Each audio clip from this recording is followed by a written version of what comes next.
एक बड़ी खबर इस वक्त हमारे पास है कोरोना को लेकर सीबीएसई बोर्ड के फैसले से जुड़ी हुई। कक्षा 1 से 8वीं तक के छात्र प्रमोट किए जाएंगे। अगली कक्षा में प्रमोट करने का फैसला लिया गया है सीबीएसई के द्वारा। और 9वीं और 11वीं कक्षा के लिए फैसला अभी नहीं लिया गया है। 10वीं और 12वीं की परीक्षा पर बाद में फैसला लिया जाएगा। ये बड़ा अपडेट सीबीएसई के छात्रों से जुड़ा हुआ। सीबीएसई बोर्ड का यह बड़ा फैसला, कक्षा 1 से कक्षा 8 तक के छात्रों को ऑटोमेटिकली प्रमोट कर दिया जाएगा इस महामारी के चलते। क्योंकि परीक्षाएं कराने का वातावरण नहीं, वो संभव नहीं, इसलिए यह निर्णय लिया गया। 9वीं और 11वीं पर फैसला लिया जाना है और 10वीं और 12वीं पर फैसला बाद में। ये केंद्रीय मानव संसाधन विकास मंत्री का कहना है। ये देखिए उनका tweet, doctor Ramesh Pokhriyal Nishank, due to the ongoing COVID-19 situation and keeping in mind the academic future of students, I have advised CBSE India to conduct board examinations only for 29 main subjects that are required for promotion and may be crucial for admission in AGIs.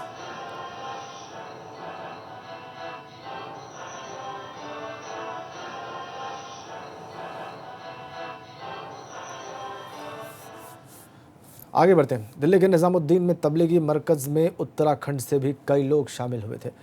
इस संबंध में DG law and order Ashok Kumar ने बताया कि तबलीगी मरकज़ में राज्य के 26 लोग गए, जो सभी दिल्ली में हैं। पुलिस ने सत्यापन के बाद इसकी पुष्टि की है। साथ साथ पुलिस विभाग की ओर से 1 जनवरी के बाद जितने भी लोग राज्य के तबलीगी जमात में शामिल हुए, उन सभी को सत्यापन के बाद चिन्हित किया गया है। इसमें 713 लोग सामने आए हैं। साथ साथ जो लोग पिछले 28 दिनों में राज्य में आए हैं, उन सभी को क्वारंटाइन किया गया है। इसमें 173 लोगों को क्वारंटाइन किया गया है। इस दौरान डीजी के मुताबिक पुलिस विभाग की ओर से 2 थानों में एफआईआर भी दर्ज कराई गई है। जो लोग भी बिना जानकारी दिए राज्य में प्रवेश करेंगे, उन सभी के खिलाफ कार्रवाई की जाएगी।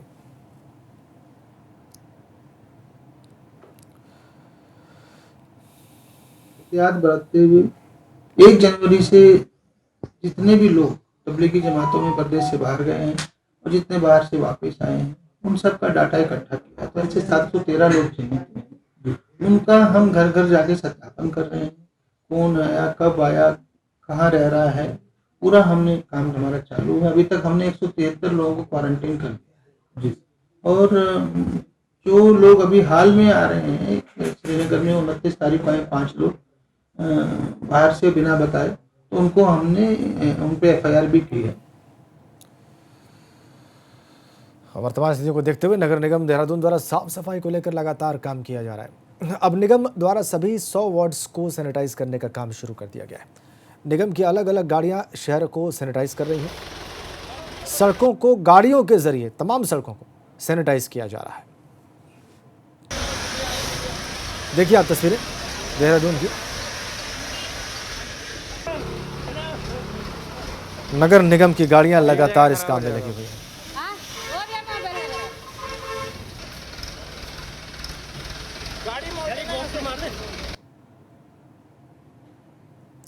गाड़ियों को भी देहरादून में देखिए कैसे सैनिटाइज किया जा रहा है।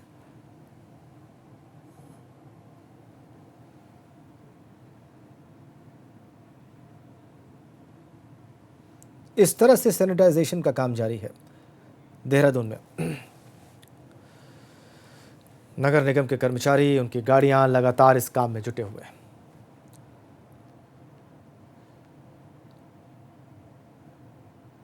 सौ वार्ड्स में कुल इस तरह से सैनिटाइजेशन का काम किया जा रहा है।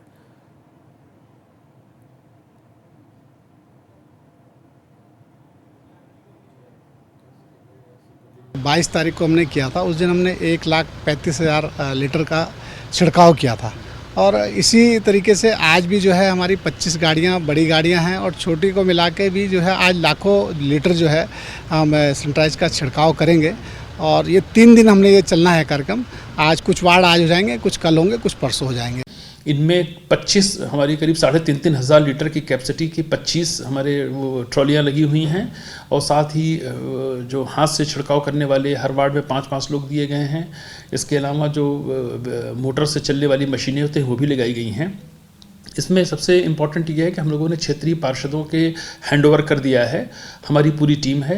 नगर निगम देहरादून के द्वारा क्योंकि लॉकडाउन चल रहा है और ऐसे में जो कोरोना वायरस है उसको लेकर तमाम जो जगह हैं देहरादून की, तमाम वार्ड जो है उन वार्डों में डिसइंफेक्टेड स्प्रे का सैनिटाइज किया जा रहा है और तमाम ये नगर निगम के कर्मचारी हैं जो लगातार सुबह से ये डिसइंफेक्टेड जो स्प्रे है उसका सैनिटाइज कर रहे हैं। तमाम दुकानों पर, तमाम घरों पर वो जो है हर एक वार्डों में लगी हुई है। तमाम कुछ वार्डों को अलग अलग जोन में बांटा गया है और उन अलग अलग जोन में लगातार इस तरीके का जो डिसइंफेक्टेड स्प्रे है उसका छिड़काव किया जा रहा है। और नगर निगम के जो तमाम कर्मचारी हैं वो सुबह से जो है तमाम ऐसे वार्ड, तमाम ऐसे गली जो मोहल्ले हैं उनमें इस स्प्रे का छिड़काव कर रहे हैं। सर, कितने वार्ड अलग अलग जोन में बांटे गए हैं, किस तरीके से काम कर चल रहा है? जी, अभी क्या है कि एक वार्ड को 2 क्षेत्र जोनल में बांट गया है और 9 वार्ड एक जोन पे हैं हमारे पास अभी। तो ये मथुरा वाला में मेरे पास आधा जोन मेरे पे है, 9 वार्ड मेरे पे हैं अभी जी। 1000 जो डिसइंफेक्टेड स्प्रे था उसका छिड़काव किया था और तो जो तमाम वार्ड है उन पर इस तरीके का छिड़काव किया जा रहा है ताकि कोरोना वायरस के चलते साफ सफाई पर विशेष ख्याल रखा जा सके। अपने कैमरा पर्सन क्रिस्टोफर लॉरेंस के साथ मेरा विकेंद्रा, एबीपी गंगा, देहरादून।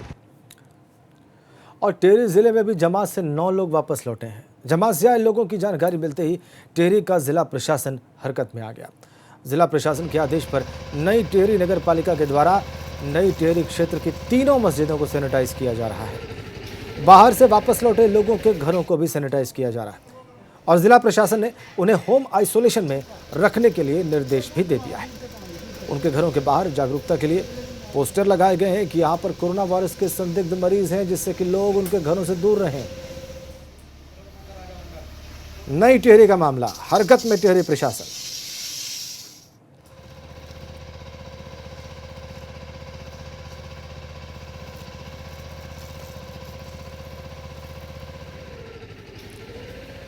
घरों में ही आइसोलेट किया गया है, नोटिस चस्पा कर दिया गया है कि इनसे दूर रहा जाए। 9 लोग जिले में जमात करके वापस लौटे। देखिए आप कैसे सैनिटाइज किया जा रहा है नई टिहरी।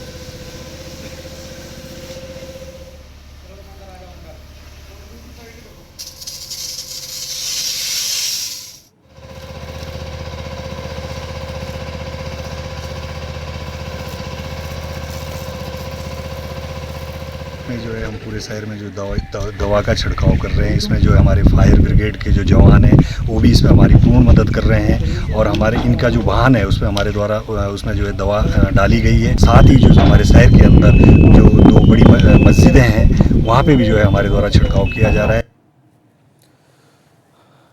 और दिल्ली में मरकज और जमात में शामिल लोगों में कोरोना पॉजिटिव आने के बाद अब जिला प्रशासन पौड़ी भी चौकन्ना हो गया है। जिले में अब तक 26 ऐसे लोग पहचाने गए हैं जो अलग अलग जगह जमात में शामिल हुए थे। ये सभी लोग कोटद्वार, दुगड्डा, श्रीनगर और पौड़ी से ताल्लुक़ रखते हैं। इनमें से 10 लोग जनवरी के समय ही अपने ज़िले वापस लौट गए थे, जबकि 7 लोग इस महीने ही जमात के बाद वापस लौटे। इनको अलग अलग जगह जिला प्रशासन द्वारा बनाए गए केंद्रों में क्वारंटाइन किया गया है। 5 लोगों की सूचना कल ही जिला प्रशासन को मिली है। ये ऐसे संदिग्ध हैं जो लॉकडाउन के बावजूद भी अलग अलग जगह जमात में शामिल हुए थे। इन सभी को श्रीनगर के GMVN गेस्ट हाउस में क्वारंटाइन किया जा रहा है। लॉकडाउन के बावजूद भी इन 5 लोगों के अलग अलग स्थानों में जमात में शामिल होने के बाद जिला प्रशासन ने इन सभी 5 लोगों के खिलाफ मुकदमा भी दर्ज कर दिया। कमरे के अंदर रहे, जिसको तकलीफ नहीं है वो अपने हाथ धोता रहे।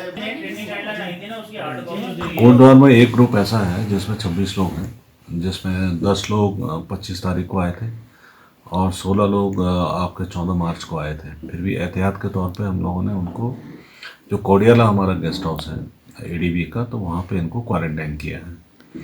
और उसमें से 7 लोग ऐसे हैं जो 29/11 को चांदपुर गए थे और 24/3 को लौटे हैं, जिसमें कोटद्वार में भी रहने वाले हैं लोग और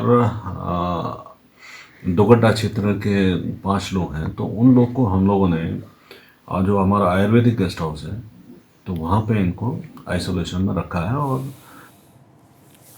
और उत्तराखंड के कोटद्वार शहर में भी दिल्ली से लौटे जमातियों के 2 दलों को प्रशासन ने क्वारंटाइन कर दिया है। यूपी के बिजनौर की नगीन मस्जिद की 16 जमातियों का एक दल 16 मार्च को कोटद्वार की मदीना मस्जिद आया हुआ था। इसकी स्थानीय प्रशासन को जानकारी तक नहीं थी, जबकि कोटद्वार की मदनी मस्जिद में दिल्ली से 10 लोगों की जमात 25 मार्च को कोटद्वार पहुंची थी। बावजूद इसके इनका कोई भी स्वास्थ्य परीक्षण नहीं किया गया, जबकि ये सभी लोग एक साथ मस्जिद में रह रहे थे। निजामुद्दीन मरकज़ में कोरोना वायरस के संक्रमण की जैसी ही खबरें मिली तो कोटद्वार प्रशासन के भी जमातियों को लेकर हाथ पांव फूल गए और आनन फानन में सभी जमातियों को मस्जिदों से उठाकर एक गेस्ट हाउस में डॉक्टरी जांच के बाद क्वारंटीन कर उनका जांच सैंपल लेकर लैब भेज दिया गया है।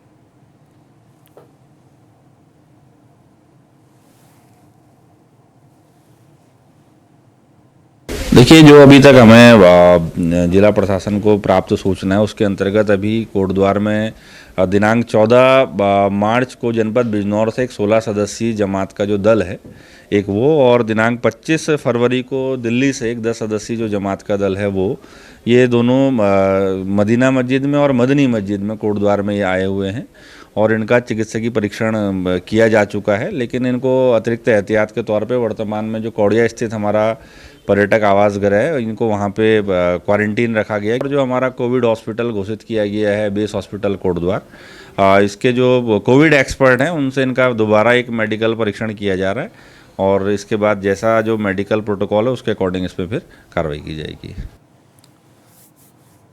कोरोना वायरस के संक्रमण को रोकने के लिए देश को 21 दिनों के लिए लॉकडाउन किया गया है। उत्तराखंड में भी 23 मार्च से लॉकडाउन जारी है। ऐसे में जिले के सभी बॉर्डर्स को सील किया गया है।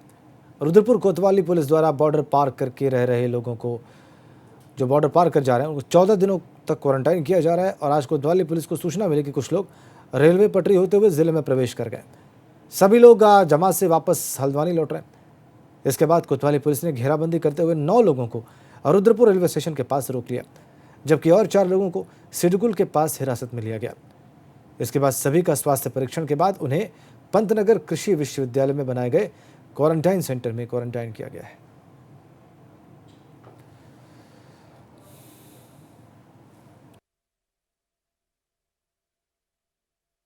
ये कुल मिला के 13 लोग हैं जो कि जमात के बाद इनके द्वारा बताया जा रहा है कि रामपुर की तरफ से आ रहे थे, रेलवे पटरी आ रहे थे, मेन रोड का इस्तेमाल नहीं कर रहे थे, बिना परमिशन के ये एंटर कर रहे थे, तो इसलिए इनको रोका गया है। मेडिकल टीम द्वारा परीक्षण किया जा रहा है, परीक्षण के उपरांत इनको क्वारंटाइन किया जा रहा है। और चूंकि ये इलीगल रूप से घुसने का प्रयास कर रहे थे या घुस चुके थे और बिना परमिशन के आए थे, तो इस आधार पर उचित जो भी विधिक कार्रवाई भी की जाए।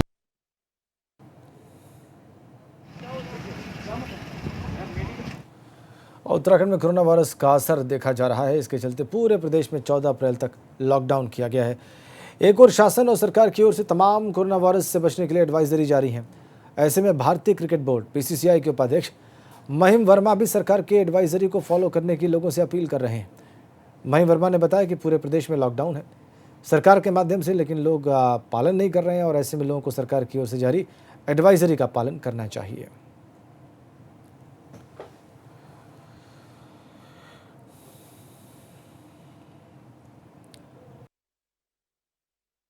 मैं यही अपील करना चाहूँगा कि जो गवर्नमेंट ने एडवाइजरी दी है उसको फॉलोअप करें, सोशल डिस्टेंसिंग मेंटेन करें कि उसकी कोई वैक्सीनेशन तो है नहीं, सिर्फ एक यही है कि आप अपने आप को आइसोलेट कर लें, एक यही एक रेमेडी है। और जो लॉकडाउन है काफ़ी तो सफल रहा है मोदी जी का, तो इसको पूरी तरह से फॉलोअप करें 21 दिन तक का। और कृपा है भगवान की कि रेशियो कम ही है, लेकिन अगर पूरा फॉलोअप करेंगे तो ये जल्दी ख़त्म हो जाएगा। और लॉकडाउन के मद्देनजर उड़की पुलिस भी ड्रोन कैमरों के जरिए निगरानी कर रही है। रेलवे पटरी पर पैदल चलने वालों को ड्रोन कैमरे के जरिए देखा जा रहा है। बताया कि कई लोग रेलवे पटरियों के जरिए ही अपने अपने गृह जिलों के लिए निकल पड़े। प्रशासन की नज़र अब इन पर है।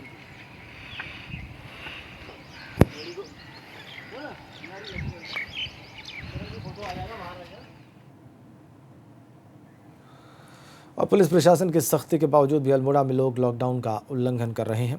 आम लोगों को कोरोना संक्रमण को लेकर जागरूक करने के लिए अल्मोड़ा जिला प्रशासन ने संगीत के माध्यम से जागरूकता अभियान चलाया। अल्मोड़ा बाजार में मार्मिक गीत के माध्यम से कोरोना के खतरों के बारे में लोगों को जागरूक किया गया, जबकि लॉकडाउन को उल्लंघन करने वाले लोगों पर कार्रवाई के साथ उन्हें जागरूक किया गया।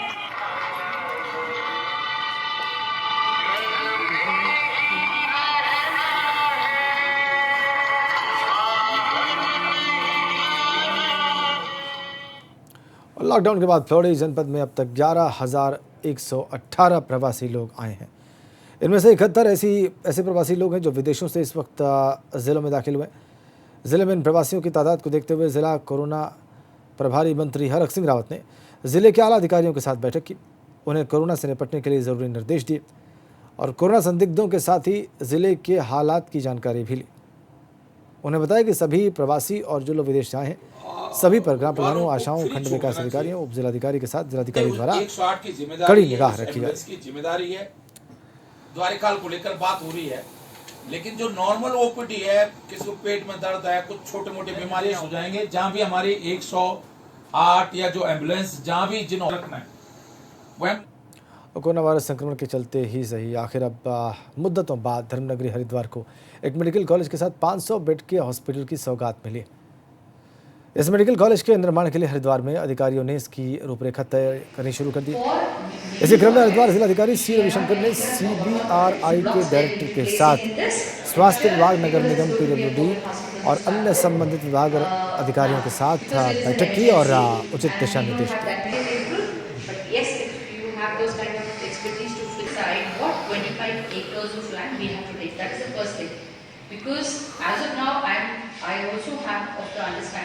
एक मेडिकल कॉलेज का हरिद्वार डिस्ट्रिक्ट में बनाने का स्वीकृति मिला है।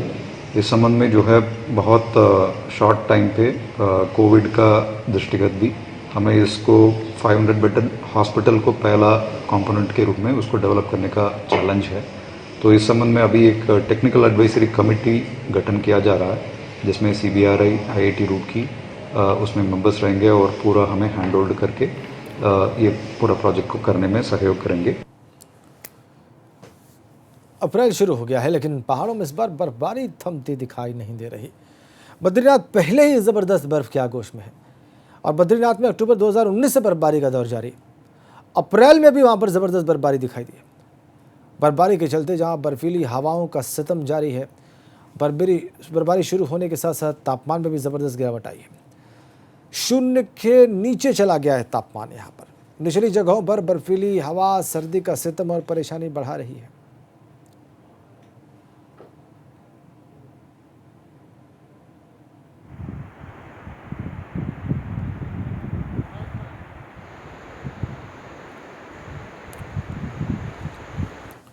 रुकने एक छोटे से ब्रेक के लिए। एहतियात से कोरोना को मात। हाथ साफ तो कोरोना साफ। खुद को बचाएं, दूसरों को भी रखें महफूज। दिल मिलाएं, हाथ नहीं। नमस्ते करें। समझदार बनो, कोरोना से बचो।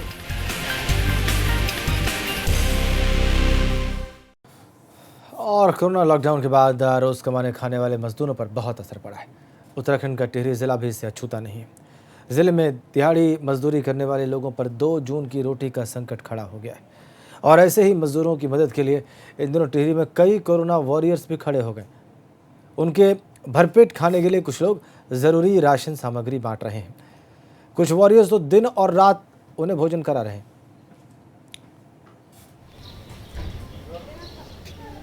आज यहाँ पर लोग पूरा विश्व इस महामारी से जूझ रहा है, तो हमारा पहला प्रयास, हम उस मामले में तो कुछ कर नहीं सकते ज़्यादा, लेकिन कुछ लोगों को जो बहुत परेशानी में है और उनके पास पैसा नहीं है, उन लोगों की हम खाना खिला के उन लोगों की मदद करते हैं। आपके ABP न्यूज़ चैनल के अनुसार देखा हमने कि यहाँ पर कई मजदूर जो है भूखे प्यासे मर रहे हैं, तो हमारे यहाँ पर हमारे बड़े भाई लक्ष्मी प्रसाद भटजी है, उनके नेतृत्व में हमने एक टीम बनाई। हमने इस कार्यक्रम को शुरू किया है। हमने देखा कि यहाँ पर जो बाहर के लोग मजदूर यहाँ पर काम करते थे, जो दिन दिहाड़ी करने वाले लोग थे, सुबह काम करते थे और शाम को खाते थे, लेकिन उनके पास आज के डेट में कहीं काम नहीं है।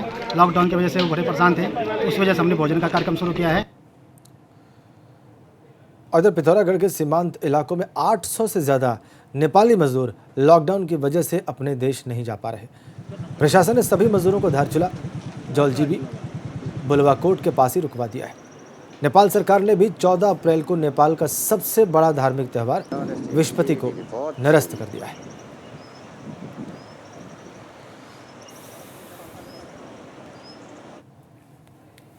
और कोरोना वायरस के बढ़ते मामलों को लेकर नगर निगम रुड़की ने एक अन्नपूर्णा नगर निगम ऐप तैयार किया है। इसमें लोग ज़रूरत के हिसाब से सामान मंगा सकेंगे।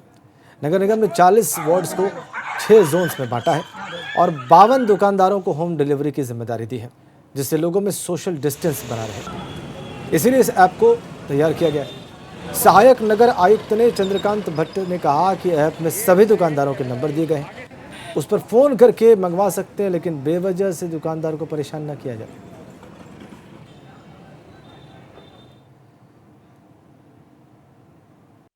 सोशल डिस्टेंसिंग को सुनिश्चित करने के लिए, ताकि लोग अपने घर पर ही रहें, इसके लिए होम डिलीवरी सिस्टम के लिए एक एप्लीकेशन लॉन्च किया है जिसका नाम है अन्नपूर्णा नगर निगम रुड़की। इस ऐप में हमने क्या करा है कि पूरे रुड़की को 6 जोन में बांटा गया है और सभी 40 वार्डों को 6 जोन में बांटकर उस जोन वाइज दुकानदारों की सूची तैयार की गई है। लगभग 52 दुकानदारों की सूची हमने इसमें तैयार की है जो कि होम डिलीवरी देने में रुचि दिखा रहे हैं। विशेष रूप से राशन की दुकानें, सब्जी की दुकानें और दूध इत्यादि की दुकानें इसमें हैं। उधर भगवान के शीतकालीन गद्य स्थल जोशीमठ में कोरोना की वजह से भगवान को भोग लगाने का संकट आ खड़ा हुआ है। 30 अप्रैल को बद्रीनाथ धाम के कपाट खुलने वाले हैं और ऐसे में रोज 30 किलो चावल और 1.5 किलो दाल का भोग भगवान बद्रीनाथ को चढ़ता है, लेकिन देवस्थानम बोर्ड की लापरवाही के चलते अब तक भोग का इंतजाम नहीं हो पाया है। हालांकि पिछले 4 दिनों से स्थानीय समिति रोजाना 35 किलो चावल और 1.5 किलो दाल दे रही है।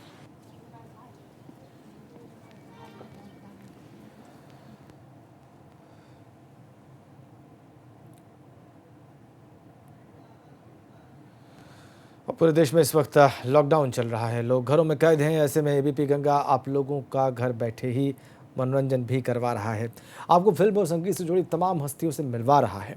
और इसी कड़ी में आज हमारे साथ जुड़ गई हैं बॉलीवुड सिंगर प्रियंका नेगी।